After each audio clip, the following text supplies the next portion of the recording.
ইভেন্টটা যখন আমরা করব তখন আমাদেরকে কি বলছে দেখেন, কন্টেন্ট আইডি পাঠাইতে হবে, content type, content type, currency value. এই যে এই কয়টা অবজেক্টিভ প্রপার্টিজ প্যারামিটার, এগুলো হচ্ছে আপনার দিতেই হবে। হ্যাঁ, এগুলো দিতেই হবে। তারপর নেক্সট, যদি ধরি অ্যাড টু কার্টের পরে আসে ইনিশিয়েট চেকআউট। তো চেকআউট পেজে আমাদের কি কি প্যারামিটার আসলে দিতে হবে, মানে কি কি তথ্য আসলে দিতে হবে চেকআউট ইভেন্টের সাথে। কন্টেন্ট আইডি দিতে হবে, কন্টেন্টস বা কন্টেন্ট আইডি দিতে হবে। আর হচ্ছে আপনার কারেন্সি, নাম্বার অফ আইটেম, আপনি কতগুলা, এটা হচ্ছে একটা জাভাস্ক্রিপ্টের মাধ্যমে এই আইটেমস আইটেমসগুলোর নাম্বার নিতে পারেন, এবং ভ্যালুটা হচ্ছে আপনি আহ, সেভাবে হচ্ছে কনফিগার করে দিতে হবে। হ্যালো এভরিওয়ান, আশা করি সবাই ভালো আছেন। আজকে আমরা যে টপিকটা নিয়ে কথা বলবো সেটা হচ্ছে, আমরা যখন কনভার্সন এপিআই করি এবং সরি টু সে এটা বলতে হয় যে একটা পেইড সার্ভিস যেটা হচ্ছে আপনার প্রায় হচ্ছে 6 থেকে 12 হাজার টাকার একটা সার্ভিস, মানে সবাই সর্বনিম্ন দেখা গেছে 8 থেকে 6 হাজার টাকার, মানে রেগুলার অনেকেই করে, অনেক প্রফেশনাল করে। তো এই সার্ভিসগুলো যারা হচ্ছে আপনার 1500 বা 1000 টাকায় দিয়ে থাকেন, তাদেরকে রিকোয়েস্ট যে এই কাজগুলো করবেন না। দেখা গেছে আপনি একটা স্কিলে একদম আপনি কি বলা চলে যে আপনি গোষ্ঠী উদ্ধার করে দিতেছেন। তো এইগুলা আসলে মানে রিকোয়েস্ট থাকবে যে এইগুলা করবেন না। এবং যারা হচ্ছে ব্যবসায়ী বা নতুন ব্যবসায়ী, তারা বুঝে না অনেকে যে আপনি এই 1000 বা 1500 টাকায় আপনি যে সার্ভিসটা দিচ্ছেন, দেওয়ার পরে দেখা গেছে আসলে প্রপারলি সেটা আপনি ইমপ্লিমেন্ট করতেছেন না, যেরকম টাকা সেরকম কাজ আর কি। তো ব্যবসায়ীদের ক্ষেত্রে আমি যে তথ্যটা দিব, আমি যেটা বলতে চাচ্ছিলাম যে যারা হচ্ছে নতুন এই সার্ভিস সম্পর্কে খুব একটা বেশি একটা জানে না, এবং 1000-1500 টাকার মধ্যে হচ্ছে এই সার্ভিসটা তারা নিয়ে থাকে, এবং মানে কেউ সমস্যার কারণে বা আপনার মনে করেন ইনভেস্টমেন্ট করতে চায় না, এই এই বিষয়গুলো সামনে রেখেই মানুষ এই কাজগুলো করে। এবং এক শ্রেণীর মানুষ আছে করে, তো তাদেরকে অনুরোধ যে এই কাজগুলো করবেন না। আর যারা হচ্ছে ব্যবসায়ী, যারা বুঝেন না এই বিষয়ে যে কি ধরনের, আমরা ই কমার্সের যেমন 5টা ইভেন্ট করি, যদি সার্ভার সাইড এবং মানে সার্ভার সাইড এবং ব্রাউজার সাইড দুইটা যদি আমরা করি, কনভার্সন এপিআই করলে 6 থেকে 12 হাজার টাকা একটা মানে সার্ভিস চার্জ ধরা হয়। এটা আন্তর্জাতিক মার্কেটে।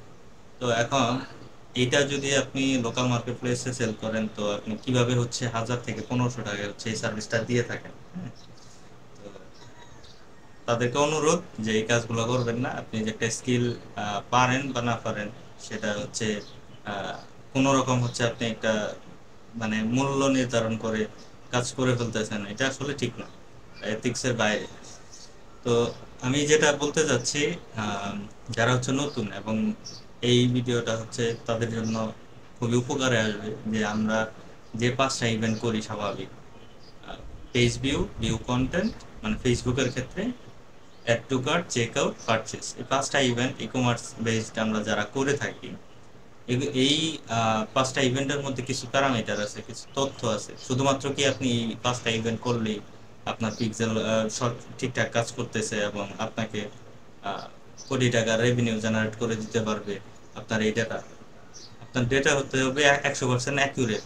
এবং সেটা ফেসবুক যখন আপনি রিমার্কেটিং করবেন, তখন হচ্ছে সেখান থেকে আপনি অডিয়েন্স ক্রিয়েট করবেন, ভালো প্রফিটেবল অডিয়েন্স ক্রিয়েট করবেন, পাবেন এবং অ্যাড চালাবেন।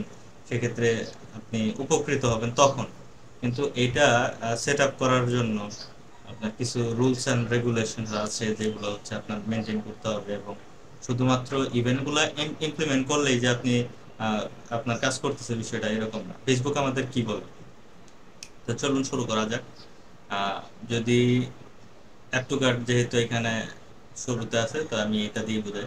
অ্যাড টু কার্ট ইভেন্টটা যখন আমরা করব তখন আমাদেরকে কি বলছে দেখেন, কন্টেন্ট আইডি পাঠাইতে হবে, কন্টেন্ট টাইপ, কারেন্সি ভ্যালু।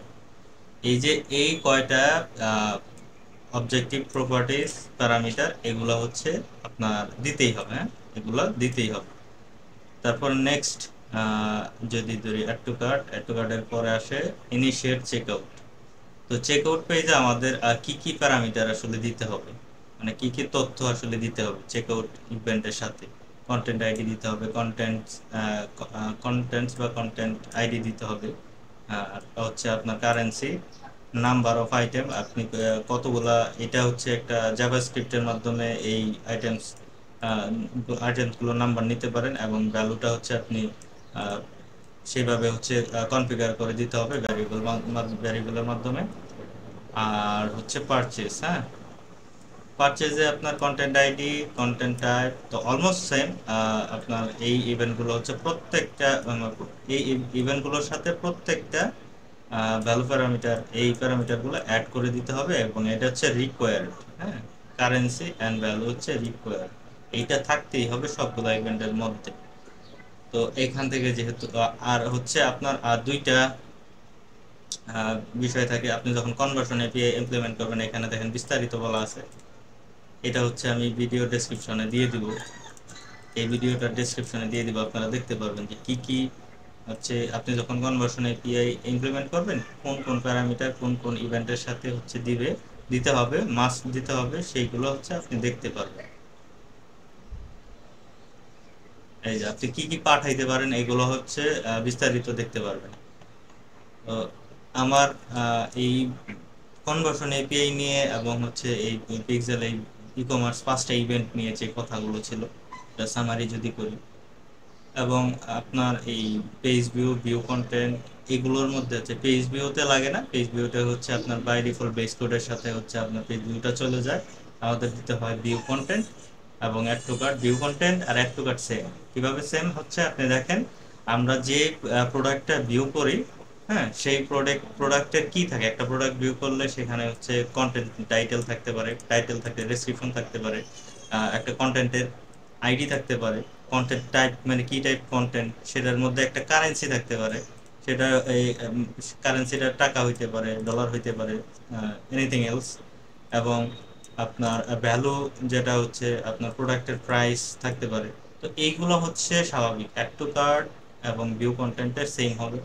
আহ, পর্যায়ক্রমে হচ্ছে আপনার প্রত্যেকটা ইভেন্টে যেগুলো হচ্ছে রিকোয়ার্ড প্যারামিটার, এগুলো দিতেই হবে।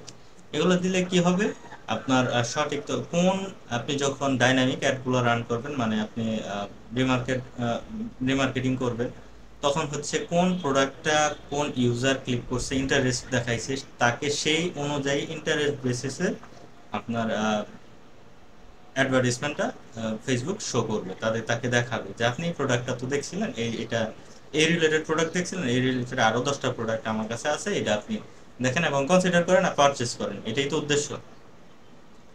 তো এইগুলো হচ্ছে 5টা ইভেন্টের সাথে মাস্ট আপনার দিতে হবে, তাহলে হচ্ছে আপনি সঠিকভাবে কনভার্সন এপিআই বলেন, সার্ভার সাইড বা ব্রাউজার সাইডটা করতে পারছেন, এবং সার্ভার সাইডটার বিষয়টা হচ্ছে আলাদা। এই দুইটা ইমপ্লিমেন্ট করলে এবং কনভার্সন এপিআই করলে সেটা হচ্ছে আপনার সেফ।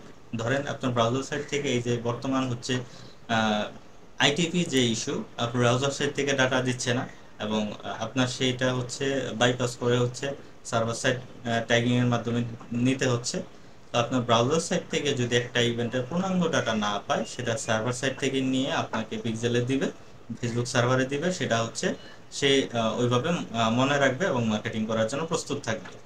তো এইখানে আরো কিছু বিষয় থাকে টেকনিক্যাল, যেটা হচ্ছে আপনার এই যে প্রত্যেকটা কুকি, মানে এই কুকির লাইফ টাইম এক্সটেন্ড করার প্রয়োজন আছে, যেটা হচ্ছে আপনার বাই ডিফল্ট 6 মাস বা 7 দিন ব্রাউজারে থাকে, সরি 7 দিন থাকে, এবং পরবর্তীতে এটাকে আপনি 14 থেকে 2 বছর পর্যন্ত এক্সটেন্ড বা তারও বেশি করতে পারেন। তো নর্মালি হচ্ছে 14 মাস থেকে 2 বছরের মতো এক্সটেন্ড করে, বা 14 মাস আপনার কিছু কিছু কুকিজ থাকে, কিছু কিছু কুকিজের ব্রাউজার সাইট যে ব্রাউজারের যে কুকিজটা আছে সেটা হচ্ছে আপনার এক্সপায়ার হয়ে যায়, সেটাকে এক্সটেন্ড করার প্রয়োজন পড়ে, ঠিক আছে। তো আমি যে বিষয়গুলো এখানে বললাম, এগুলো হচ্ছে আপনার বেসিক জিনিস, এগুলো দিতেই হবে, এবং এটা কম ইমপ্লিমেন্ট করলেই আপনি দেন আপনি ফুলফিল একটা কনভার্সন এপিআই বা আপনি পিক্সেল সেটআপটা করতে পারছেন। তো পিক্সেল সেটআপ শুধুমাত্র হচ্ছে কোডটা নিয়ে আপনি ফেলে দিলেন, আপনি পিক্সেলটা দেখাচ্ছে, আপনি এটা নিয়ে খুশি হয়ে গেলেন, বিষয়টা এটা 100% কাজ করবে না। আর অনেকে কোশ্চেন করেন যেটা হচ্ছে ভাই পিক্সেল ওয়েবসাইট বা আপনার যে প্লাগইন গুলো আছে থ্রু প্লাগইন আমি দেখা গেছে আমার সার্ভার স্পেস নিতে হচ্ছে না, কিন্তু আমি তো করে ফেলতে পারছি। হ্যাঁ ভাই, আপনি করে ফেলতে পারছেন, হ্যাঁ ঠিক আছে, কাজ করতেছে, সেই ইভেন্ট প্যারামিটার গুলো কাজ করতেছে। শুধুমাত্র তফাতেই আপনি যদি গুগল ট্যাগ ম্যানেজারের মাধ্যমে করেন, আপনি করতে পারবেন কি, আপনার যে কোনো একটা কাস্টম ইভেন্ট ইমপ্লিমেন্ট করার প্রয়োজন হইতে পারে। সাপোজ আমার বিজনেসের কেপিআই হচ্ছে আমার একটা অফার পেজ আছে যেখানে 60% ডিসকাউন্ট দিছে আমি একটা প্রোডাক্ট পেজে। সেই প্রোডাক্ট পেজটাকে আমি অ্যানালাইজ করব এবং সেই প্রোডাক্ট পেজের নাম দিছি আমি 60% অফ। এখন কারা কারা হচ্ছে এই প্রোডাক্ট পেজে আমার ওই প্রমোশন দেখে, পপ আপ প্রমোশন দেখে এই প্রোডাক্ট পেজ ভিউ করলো, এটা আমার প্রয়োজন হতে পারে, যে স্পেসিফিক প্রয়োজন হতে পারে এটাকে ট্র্যাক।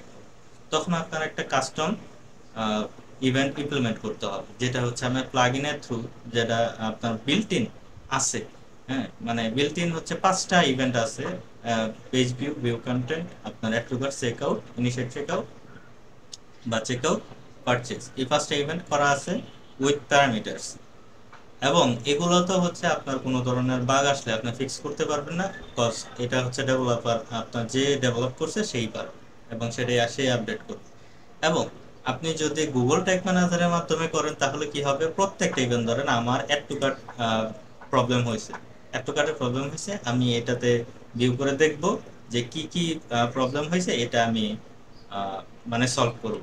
ধরেন আমার এখান থেকে কারেন্সিতে প্রবলেম হয়েছে, আমি কোনো কারণে হচ্ছে মানে এই প্যারামিটারটা আমি ইভেন্ট ম্যানেজার দেখতে পাচ্ছি না বা আসতেছে না, তখন আমি এখান থেকে খুব সহজেই এটা মেরামত করে ফেলতে পারবো, রিপেয়ার করে ফেলতে পারবো, বা এটা আমি চেঞ্জ করে নতুন ভাবে হচ্ছে দিতে পারবো। শুধুমাত্র এই একটা ইভেন্টের সমস্যা হয়েছে, আমি একটা ইভেন্ট রিপ্লেস বা ডিলিট বা নতুন ক্রিয়েট করতে পারি। কিন্তু আপনি যদি আপনার ধরেন সাপোজ পারচেজ ইভেন্টে আপনার ভ্যালু কারেন্সি কাজ করতেছে না, তখন আপনি প্লাগইনের থ্রুতে কি করবেন? আপনি কি পুরো প্লাগইনটাকে, প্লাগইনের কোডটাকে আপনি এডিট করে দেন, আপনি আপনার মতো বসাইবেন? এইরকম জ্ঞান দক্ষতা সবার কি থাকে? তো এটাই বলার উদ্দেশ্য ছিল যে আপনি গুগল ট্যাগ ম্যানেজার থ্রুতে যদি করেন তাহলে আপনি অ্যাডিশনাল কিছু ফ্যাসিলিটিস পাচ্ছেন কাস্টম ইভেন্ট করার। সেটা হচ্ছে আপনি ইভেন্টগুলোরে আপনি নিজস্বভাবে ডিফাইন করে ফেলতে পারতেছেন, এবং যেই ইভেন্টগুলো নাই সেগুলো আপনি করতে পারতেছেন, সেগুলো আপনি আপনার business wise business need wise আপনি করে ফেলতে পারতেছেন। তো এটাই বলার উদ্দেশ্য ছিল। তো আশা করি মানে আপনাদের কাছে যে কনভার্সন এপিআই বা পিক্সেলের যে সেটআপ এবং প্যারামিটারস গুলো নিয়ে মানে আলোচনা করছি এবং এটা বুঝাইতে পারছি। ইনশাল্লাহ দেখা হবে অন্য কোনো ভিডিওতে, এবং সাপোর্ট করবেন। আশা করি এইরকম ইনফরমেটিভ ভিডিও আরো পাবেন, সামনে দেওয়ার চেষ্টা করব। ভালো থাকবেন, আসসালামু আলাইকুম।